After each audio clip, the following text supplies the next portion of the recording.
지금 왜냐하면 서울시장으로 바른미래당에서 만약 안철수 대표가 나온다 하면은 예. 제가 이거는 자유한국당에 있는 최고위원급 인사와 제가 이 얘기를 나눴는데 참 고민이 된다고 얘기하더라고요. 그러니까 서울시장에서 3등한 후보를 낼 수는 없다라는 상황이 된 거니까 안철수 대표보다 득표력이 좋은 사람이 나가가지고 적어도 뭐 협상을 하거나 하는 게 있어야 되는데 지금 상황대로라면은 3등 후보가 될 가능성이 높다. 자유한국당 후보가 지금 거론되는 후보군으로서는. 네. 네, 그렇기 때문에 그 지점을 돌파하지 못하면 아마 서울에서부터 반란이 일어날 겁니다. 서울에 구청장 나가시는 분들이요. 네. 반란 일으킵니다. 그럼 바로. 어쩌라는 거냐. 왜냐하면 지방선거는 투표지가 9장까지 나오는데 그렇죠. 줄투표 성향이 있는데 보면은 결국 당 하나로 쭉 찍는 분들이 많은데 그렇다면은 서울시장 후보가 속된 말로 좀 비실비실하게 나오면은 어떻게 선거하라는 말이냐. 그럼 거기서부터 홍 대표 리더십이 타격받을 수 있다고 봅니다. 그렇죠. 그런데 안철수 후보는 어떻게 한대요? 안철수 후보라고 벌써 얘기했네. 안철수 전 대표는 뭐 최근에 기사를 보니까 거의 뭐 마음을 굳혀가는 것 같다는 얘기도 나오고. 지난번 주에도 저희가 이 얘기했던 것 같은데 예. 결국에는 아니 그러고 나서 기사가 또 나왔더라고요. 어떻게 추대하느냐 모양새가 아닐까. 그래서 뭐 그리고 만약에 결정하는 순간부터 이제 안철수 대표에게 리스크가 좀 있는 것이 출마 선언하면 그 다음부터 계속 여론조사가 돕니다. 그렇겠죠. 네, 근데 지금 시점이 과연 여론조사가 돌기에 좋은 시점인가에 대해 가지고는 안철수 대표가 약간 좀 부담스러울 가능성이 있습니다. 그래서 최대한 좀 늦추지 않을까라는 생각이 됩니다. 선언을. 네. 안철수 대표가 경쟁력이 있을까요?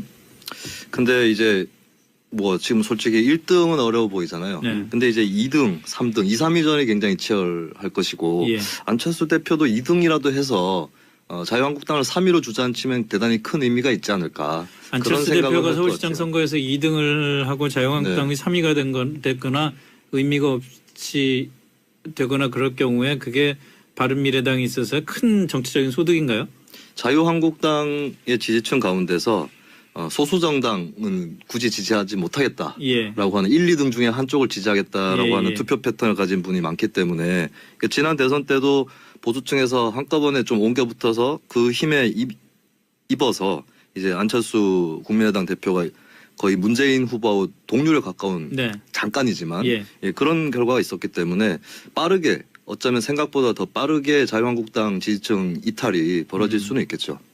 저는 그래서 이번에 만약에 그 출마를 하게 되면 안철수 대표가 제 생각에 이분 절대 후보 단일화 요구를 하지도 않을 것이고 받아들이지도 않을 가능성이 높습니다. 이건 왜냐하면은 이분의 지금까지 정치 이력을 봤을 때 그 국민의당의 그 기억을 잊을 수가 없을 거예요 보면은. 네, 그렇기 때문에 아마 이번에도 돌파할 가능성이 높고 그렇기 때문에 자유한국당 쪽에서 뭔가 먼저 손을 내밀기도 좀 어려워지는 상황이 올 겁니다. 그렇기 때문에는 아까 말했던 것처럼 결국에는 전술적 전략적으로 자유한국당이 후보를 내느냐 마느냐 고민하게 될 가능성이 상당히 높아 보입니다 지금 보면. 근데 그거는 거대 정당이고 역사가 깊은 정당으로서 망신이거든요. 연대가 안 될 경우에 후보를 안 낸다는 거는 굉장히 그 위험한 선택일 것 같은데요. 위험하지만 내 가지고 무조건 3등 하는 것보다는 덜 위험하다라고 이제 보는 그 상황이고. 그래서 이제 소위 말하는 정치 평론가 위주로 이제 얘기 나오는 것이 뭐 묵시적 단일화 이런 얘기 나오잖아요. 근데 묵시적 단일화 이게 좀 제가 봤을 때도 좀 짜증나는 용어이긴 한데 근데 실제로 묵시적 단일화라는 게 괜히 나오는 얘기가 아니라 정치 이제 전략하는 사람들 사이에서는 아이디어 차원에서 나오고 있는 거죠. 정말 솔직하게 얘기하면 바른미래당도 아직까지는 경기지사 후보군이나 인천시장 후보군이 가시화되는 분이 딱히 있는 건 아니거든요. 그렇죠. 예.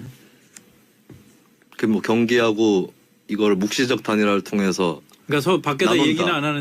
얘기는 안 하는데 서로 후보를 안 내주는 거죠. 저는 철저하게 반대하는데 그런 이야기를 하는 정치 이제 하마평에 오르는 그런 얘기들이 좀 있더라고요 보니까요. 예.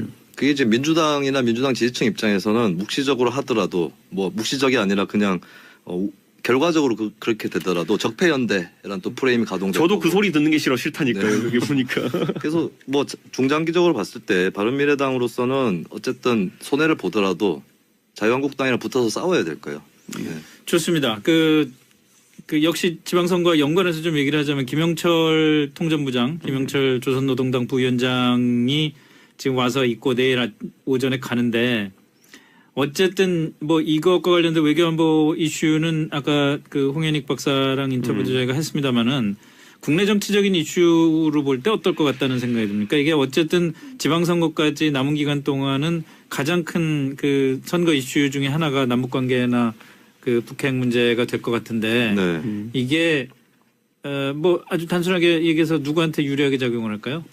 저는 아마 일단 전제는 지방선거까지 남북 정상회담이거나 아니면 북한의 비핵화 선언이거나 그런 그 빅 이벤트가 없다는 걸 전제로 해서 이 협상 국면에 계속 간다는 걸 전제로 하자면 마찬가지로 북한의 어떤 도발적 행위도 없어야 되는 것이죠. 보고, 예. 이렇게 되면은 정부 여당이 더 유리하다고 봐요. 네. 그래서 좀 자유한국당도 실수를 하고 있는 것이 보수 경쟁 때문에 더 극한 행보를 하고 있지만 오히려 국내 경제라든가 복지 이슈 쪽으로 구도를 치환하는 게 더 올바른 전략이 될 거예요. 자유한국당 입장에서. 그렇다면 뭐 자유한국당은 보편적 복지 같은 것에는 적대적 비판적이니까 그럼 본인들이 갖고 있는 선별적 복지, 네. 뭐 어떤 특수한 정책을 내놓는다거나 이런 식으로 가야 되는데 지금 이렇게 남북 대화가 일단 지속이 되면 아무래도 국민들 입장에서도 과거에도 보면 노무현 정부가 인기가 없더라도 독도 문제라든가 예. 이런 이슈가 부상을 하면 다시 지지율이 40% 50% 아니 근데 올라가는. 문제는 남북 대화가 잘 지속이 되면 좋겠는데 네. 지금 모든 남북 대화 뭐 시작된 지 한 달도 안 됐습니다만 한 달 정도 됐습니다만 한 달 남짓된 사이의 대화의 과정마다 자유한국당이 그 정치적인 이익을 모색할 수 있을 만한 이벤트들이 자꾸 생긴단 말이에요. 대표적인 게 김영철의 네. 그 박람이었고 자유한국당 지지층 안에서는 충분히 자유한국당이 이걸 문제 제기함으로 해서 지지율을 올릴 수 있는 기회가 됐잖아요. 근데 앞으로도 그럴 수 있는 게 많단 말이에요. 예를 들어서 그 한미 군사 훈련을 좀 연기하자고 했다. 그러면은 뭐 정부를 지지하는 사람들 입장에서야 뭐 당연히 대화를 위해서 그럴 수 있는 거지. 그렇지만 네. 자유한국당 지지자들 또는 자유한국당 지지를 했으면 좋겠는데 좀 그러니까 그러던 사람들 사이에서는 또 그것도 결집의 이유가 될 수가 있는 거 아니에요? 자유한국당이 지금 이제 예를 들어 지지율이 일부 조사에서 이제 뭐 나오는 것들을 보면은 바른미래당보다 조금 높다고 나올 수 예. 있겠지만은 문제는 뭐냐면은 바른미래당은 제가 지금까지 지지층을 저희 당원들 봐도 아직까지 바른미래당 사람들이 바른미래당의 특정 정치인을 싫어하고 이런 건 없습니다. 그러니까 뭐냐면 적어도 이 진지율은 순수하다는 거예요, 숫자가. 예. 근데 문제는 뭐냐면은 오늘 제가 이제 그 청계천 광장에서 그 자유한국당 분들이 그 규탄 집회하는 거 봤거든요. 제가 네, 그 네. 페이스북 라이브 영상이 뜨기를 봤는데 굉장히 복잡한 지지층이 지금 안에 그 포함되어 있는 것이 예를 들어 있죠. 김무성 대표가 먼저 이제 위원장으로서 추진 영상에서 발언하고 전희경 의원이 하고 이런 일련의 과정들을 봤는데 함성 소리가 같은 현장인데 다르게 나와요. 그러니까 당내에 지금 여러 가지 이견이 묶여 있다는 거예요. 어떻게 지금. 다르게 나왔어요? 그러니까 이번에 제가 놀랐던 게 뭐냐면 김무성 대표 저도 이제 여러 행사에 같이 가봤지만은 그렇게까지 함성이 적게 나올 일은 아니었는데 바른정당에 돌아간 뒤에 김무성 의원이 공개적인 행사하는 거 처음 제가 봤는데 예. 이렇게 막 마이크 잡고 있는데 잘했어요 말도. 그런데 거의 뭐 박수나 아니면 함성 같은 게 적게 나왔다. 대신 전희경 의원이 나오니까 실제 정치적 중량감은 둘이 좀 차이가 나잖아요. 그럼에도 불구하고 환호성이 나오더라고요. 보니까 저는 이런 걸 보면서 자유한국당에서 과연 지지층이라고 지금 이제 크게 예. 엮여 있는 분들이 과연 아까 말했던 것처럼 아무리 안보 행보를 한다고 해가지고 하나의 어떤 이런 집단으로 묶여 나올 수 있느냐. 저는 아직까지는 관성에 의한 지지율이 좀 많다 보고 예. 내부에 또 갈등이 또 분출될 가능성이 좀 있다. 이런 생각을 좀 하게 됩니다. 지금. 김영철 방문을 예시로 말씀을 드리면 네. 이게 만약에 천안함 유족이라든가 연평도의 좀 피해자분들이 전면에 보이는 그러한 모습이었다면 예. 국민 여론도 굉장히 김영철 방문에 대해서는 비판적으로 갔을 수 있는데 자유한국당 의원들이 이렇게 오바해서 행보를 함으로 인해서 오히려 그게 더 가라앉아 버렸어요. 네. 논란들이. 그래서 자유한국당이 계속해서 이런 식으로 행동하게 되면 문재인 정부로서는 악재가 될 수 있는 일조차도 그냥 사그라든 채로 갈 수도 있다. 저는 그리고 남북 대화에 대한 기대감이라는 건 저도 예를 들어 보수층이긴 하지만은 저 같은 경우에 남북 대화에 대한 기대감 자체는 있습니다. 네. 다만 이 기대감이라는 게 당당한 외교의 선 안에서 이루어지길 바라는 건데 지금 자유한국당 같은 경우에는 대화는 무조건 안 된다라는 취지로 또 이렇게 해석되고 있는 것도 안보에 있어가지고 제가 봤을 때는 우리 국민들이 그렇게 단순하게 이렇게 칼로 잘리듯이 왼쪽 오른쪽 갈리는 게 아니거든요. 예. 한쪽으로는 불안하면서도 기대감이 있는 것이고 이런 심리를 잘 살려내면은 굉장히 정교한 정치적 메시지들이 필요한데 그렇죠. 지금은 약간 무조건 반사적인 어떤 반응이 아닌가라는 생각이 들어가지고 저는 뭐 큰 틀에서는 자유한국당과 뭐 비슷한 의견도 있지만은 생각해봤을 때는 조금은 더 섬세해져야 된다라는 생각을 하게 됩니다. 굳이 조언하자면.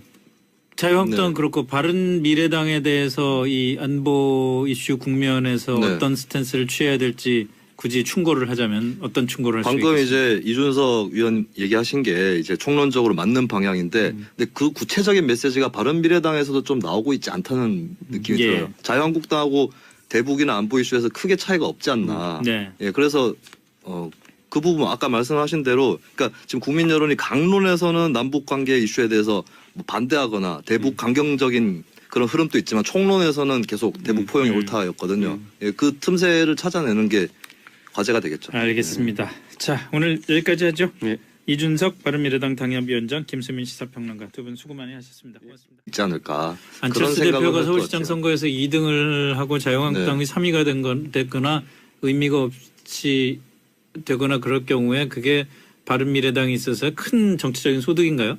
자유한국당의 지지층 가운데서 소수 정당은 굳이 지지하지 못하겠다라고 하는 1, 2등 중에 한쪽을 지지하겠다라고 하는 투표 패턴을 가진 분이 많기 때문에 지난 대선 때도 보수층에서 한꺼번에 좀 옮겨붙어서 그 힘에 입어서 이제 안철수 국민의당 대표가 거의 문재인 후보와 동률에 가까운 잠깐이지만 그런 결과가 있었기 때문에 빠르게 어쩌면 생각보다 더 빠르게 자유한국당 지지층 이탈이 벌어질 수는 있겠죠. 저는 그래서 이번에 만약에 그 출마를 하게 되면 안철수 대표가 제 생각에 이분 절대 후보 단일화 요구를 하지도 않을 것이고 받아들이지도 않을 가능성이 높습니다. 이건 왜냐하면은 이분의 지금까지 정치 이력을 봤을 때 그 국민의당의 그 기억을 잊을 수가 없을 거예요 보면은. 네, 그렇기 때문에 아마 이번에도 돌파할 가능성이 높고 그렇기 때문에 자유한국당 쪽에서 뭔가 먼저 손을 내밀기도 좀 어려워지는 상황이 올 겁니다. 그렇기 때문에는 아까 말했던 것처럼 결국에는 전술적 전략적으로 자유한국당이 후보를 내느냐 마느냐 고민하게 될 가능성이 상당히 높아 보입니다 지금 보면. 근데 그거는 거대 정당이고 역사가 깊은 정당으로서 망신이거든요. 연대가 안 될 경우에 후보를 안 낸다는 거는 굉장히 그 위험한 선택일 것 같은데요. 위험하지만 내 가지고 무조건 3등 하는 것보다는 덜 위험하다라고 이제 보는 그 상황이고. 그래서 이제 소위 말하는 정치 평론가 위주로 이제 얘기 나오는 것이 뭐 묵시적 단일화 이런 얘기 나오잖아요. 근데 묵시적 단일화 이게 좀 제가 봤을 때도 좀 짜증나는 용어이긴 한데 근데 실제로 묵시적 단일화라는 게 지금 왜냐하면 서울시장으로 바른미래당에서 만약 안철수 대표가 나온다 하면은 제가 이거는 자유한국당에 있는 최고위원급 인사와 제가 이 얘기를 나눴는데 참 고민이 된다고 얘기하더라고요. 그러니까 서울시장에서 3등한 후보를 낼 수는 없다라는 상황이다 보니까 안철수 대표보다 득표력이 좋은 사람이 나가가지고 적어도 뭐 협상을 하거나 하는 게 있어야 되는데 지금 상황대로라면은 3등 후보가 될 가능성이 높다. 자유한국당 후보가 지금 거론되는 후보군으로서는. 그렇기 때문에 그 지점을 돌파하지 못하면 아마 서울에서부터 반란이 일어날 겁니다. 서울에 구청장 나가시는 분들이요. 반란 일으킵니다. 그럼 바로. 어쩌라는 거냐. 왜냐하면 지방선거는 투표지가 9장까지 나오는데 줄투표 성향이 있는데 보면은 결국 당 하나로 쭉 찍는 분들이 많은데 그렇다면은 서울시장 후보가 속된 말로 좀 비실비실하게 나오면은 어떻게 선거하라는 말이냐. 그럼 거기서부터 홍 대표 리더십이 타격받을 수 있다고 봅니다. 그렇죠. 그런데 안철수 후보는 어떻게 한대요? 안철수 후보라고 벌써 얘기했네. 안철수 전 대표는 뭐 최근에 기사를 보니까 거의 뭐 마음을 굳혀가는 것 같다는 얘기도 나오고. 지난번주에도 저희가 이 얘기했던 것 같은데 결국에는 그러고 나서 기사가 또 나왔더라고요. 어떻게 추대하느냐 모양새가 아닐까. 그래서 뭐 그리고 만약에 결정하는 순간부터 이제 안철수 대표에게 리스크가 좀 있는 것이 출마 선언하면 그 다음부터 계속 여론조사가 돕니다. 그렇겠죠. 근데 지금 시점이 과연 여론조사가 돌기에 좋은 시점인가에 대해 가지고는 안철수 대표가 약간 좀 부담스러울 가능성이 있습니다. 그래서 최대한 좀 늦추지 않을까라는 생각이 됩니다. 선언을. 안철수 대표가 경쟁력이 있을까요? 근데 이제 뭐 지금 솔직히 1등은 어려워 보이잖아요. 근데 이제 2등, 3등, 2, 3위전이 굉장히 치열할 것이고 안철수 대표도 2등이라도 해서 자유한국당을 3위로 주저앉히면 대단히 큰 의미가 괜히 나오는 얘기가 아니라 정치 이제 전략하는 사람들 사이에서는 아이디어 차원에서 나오고 있는 거죠. 정말 솔직하게 얘기하면 바른미래당도 아직까지는 경기지사 후보군이나 인천시장 후보군이 가시화되는 분이 딱히 있는 건 아니거든요. 그렇죠. 그 뭐 경기하고 이걸 묵시적 단일화를 통해서 그러니까 밖에서 나눈다. 얘기는 안 하는데 서로 후보를 안 내주는 거죠. 저는 철저하게 반대하는데 그런 이야기를 하는 정치 이제 하마평에 오르는 그런 얘기들이 좀 있더라고요 보니까요. 그게 이제 민주당이나 민주당 지지층 입장에서는 묵시적으로 하더라도 뭐 묵시적이 아니라 그냥 결과적으로 그렇게 되더라도 적폐연대라는 또 프레임이 가동되고 저도 그 소리 듣는 게 싫다니까요. 그게 보니까. 그래서 뭐 중장기적으로 봤을 때 바른미래당으로서는 어쨌든 손해를 보더라도 자유한국당이랑 붙어서 싸워야 될 거예요. 좋습니다. 그 역시 지방선거와 연관해서 좀 얘기를 하자면 김영철 통전부장, 김영철 조선노동당 부위원장이 지금 와서 있고 내일 오전에 가는데 어쨌든 뭐 이것과 관련된 외교안보 이슈는 아까 그 홍현익 박사랑 인터뷰도 저희가 했습니다마는 국내 정치적인 이슈로 볼 때 어떨 것 같다는 생각이 듭니까? 이게 어쨌든 지방선거까지 남은 기간 동안은 가장 큰 그 선거 이슈 중에 하나가 남북관계나 그 북핵 문제가 될 것 같은데 이게 뭐 아주 단순하게 얘기해서 누구한테 유리하게 작용을 할까요? 아마 일단 전제는 지방선거까지 남북 정상회담이거나 아니면 북한의 비핵화 선언이거나 그런 그 빅 이벤트가 없다는 걸 전제로 해서 이 협상 국면이 계속 간다는 걸 전제로 하자면 마찬가지로 북한의 어떤 도발적 행위도 없어야 되는 것이죠. 보고, 예. 이렇게 되면은 정부 여당이 더 유리하다고 봐요. 네. 그래서 좀 자유한국당도 실수를 하고 있는 것이 보수 경쟁 때문에 더 극한 행보를 하고 있지만 오히려 국내 경제라든가 복지 이슈 쪽으로 구도를 치환하는 게 더 올바른 전략이 될 거예요. 자유한국당 입장에서. 그렇다면 뭐 자유한국당은 보편적 복지 같은 것에는 적대적 비판적이니까 그럼 본인들이 갖고 있는 선별적 복지, 뭐 어떤 특수한 정책을 내놓는다거나 이런 식으로 가야 되는데 지금 이렇게 남북 대화가 일단 지속이 되면 아무래도 국민들 입장에서도 과거에도 보면 노무현 정부가 인기가 없더라도 독도 문제라든가 이런 이슈가 부상을 하면 다시 지지율이 40% 50% 아니, 올라가는. 근데 문제는 남북 대화가 잘 지속이 되면 좋겠는데 지금 모든 남북 대화 뭐 시작된 지 한 달도 안 됐습니다만 한 달 정도 됐습니다만 한 달 남짓된 사이의 대화의 과정마다 자유한국당이 그 정치적인 이익을 모색할 수 있을 만한 이벤트들이 자꾸 생긴단 말이에요. 대표적인 게 김영철의 그 박람회였고 자유한국당 지지층 안에서는 충분히 자유한국당이 이걸 문제 제기함으로 해서 지지율을 올릴 수 있는 기회가 됐잖아요. 근데 앞으로도 그럴 수 있는 게 많단 말이에요. 예를 들어서 그 한미 군사 훈련을 좀 연기하자고 했다.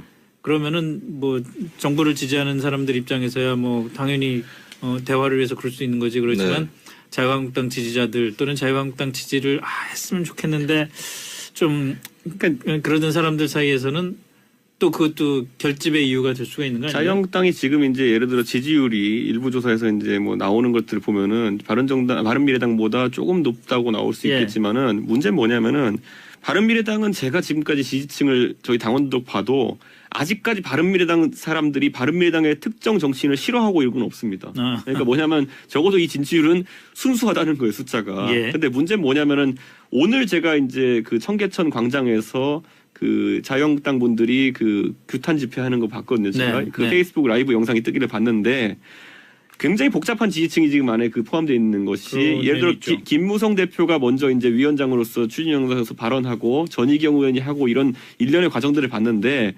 함성 소리가 같은 현장인데 다르게 나와요. 그러니까 당내에 지금 여러 가지 이견이 묶여 있다는 거예요. 어떻게 다르게 나왔어요? 그러니까 이번에 제가 놀랐던 게 뭐냐면 김무성 대표 저도 이제 여러 행사에 같이 가봤지만은 그렇게까지 함성이 적게 나올 일은 아니었는데 바른정당에 돌아간 뒤에 김무성 의원이 공개적인 행사하는 거 처음 제가 봤는데 이렇게 막 마이크 잡고 있는데 잘했어요 말도. 그런데 거의 뭐 박수나 아니면 함성 같은 게 적게 나왔다. 대신 전희경 의원이 나오니까 실제 정치적 중량감은 둘이 좀 차이가 나잖아요. 그럼에도 불구하고 환호성이 나오더라고요. 그러니까 저는 이런 걸 보면서 자유한국당에서 과연 지지층이라고 지금 이제 크게 엮여 있는 분들이 과연 아까 말했던 것처럼 아무리 안보 행보를 한다고 해가지고 하나의 어떤 이런 집단으로 묶여 나올 수 있느냐. 저는 아직까지는 관성에 의한 지지율이 좀 많다 보고 내부에 또 갈등이 또 분출될 가능성이 좀 있다. 이런 생각을 좀 하게 됩니다. 지금. 김영철 방문을 예시로 말씀을 드리면 이게 만약에 천안함 유족이라던가 연평도의 좀 피해자분들이 전면에 보이는 그러한 모습이었다면 국민 여론도 굉장히 김영철 방문에 대해서는 비판적으로 갔을 수 있는데 자유한국당 의원들이 이렇게 오바해서 행보를 함으로 인해서 오히려 그게 더 가라앉아 버렸어요. 논란들이. 그래서 자유한국당이 계속해서 이런 식으로 행동하게 되면 문재인 정부로서는 악재가 될 수 있는 일조차도 그냥 사그라든 채로 갈 수도 있다. 저는 그리고 남북 대화에 대한 기대감이라는 건 저도 예를 들어 보수층이긴 하지만은 저 같은 경우에 남북 대화에 대한 기대감 자체는 있습니다. 다만 이 기대